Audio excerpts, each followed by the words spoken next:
আমি বইমেলা আসছি খন্দকার মোস্তাক সাহেবেরকে দেখার জন্য। মূলত হচ্ছে ফেসবুকে আমি ঢুকতে পারতেছি না ওনাদের কারণে। তো আঙ্কেলকে দেখার জন্য খুবই ইচ্ছা ছিল, বাট আজকে আসে নাই, দেখতে পারি নাই।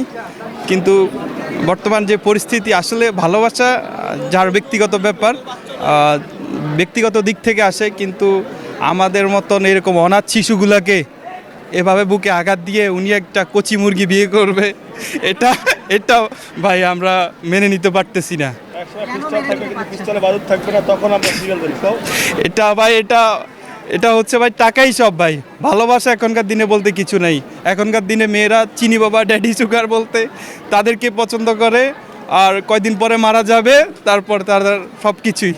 বর্তমান পরিস্থিতিটা এখন এরকম হয়ে গেছে। আপনাদের হিংসা হচ্ছে যে সে একটা ইয়াং মেয়েকে বিয়ে করতে পেরেছে, আপনারা পারেননি, হিংসার বশবর্তী হয়ে কি বক্তব্য দিচ্ছেন? হিংসে না, আমরা কি দোষ করছি ভাই? আমাদের মতন এত ইয়াং জেনারেশন ছেলে থাকতে মেয়েরা কেন ড্যাডি সুগারকে নিয়ে পছন্দ করে, তাদেরকে কেন বিয়ে করে? আমরা কি দোষ করছি? বন্দুক থাকবে, গুলি থাকবে না, এটা আসলে কি বোঝাতে চাচ্ছেন? এটা হচ্ছে ভাই আপনার পিস্তল আছে কিন্তু বারুদ নেই, ওইটা বোঝানো হয়েছে।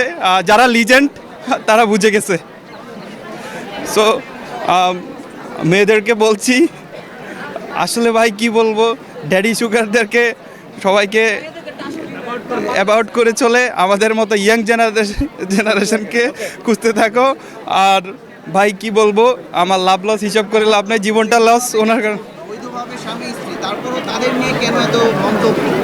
ভাই এটা যায় না, এটা হচ্ছে যে বয়সের ডিফারেন্টটা বর্তমান, আর হচ্ছে বর্তমান পরিস্থিতি আমাদের মতো ইয়াং জেনারেশন পোলাপান যদি বিয়ে করে, তাহলে তো আমরা অনাথ শিশু ভাই ওনাকে ধরতে গেলে বর্তমান পরিস্থিতিতে। কারণ ওর হ্যাঁ আমাদের ভাত মেরে দিচ্ছে ভাই। আমরা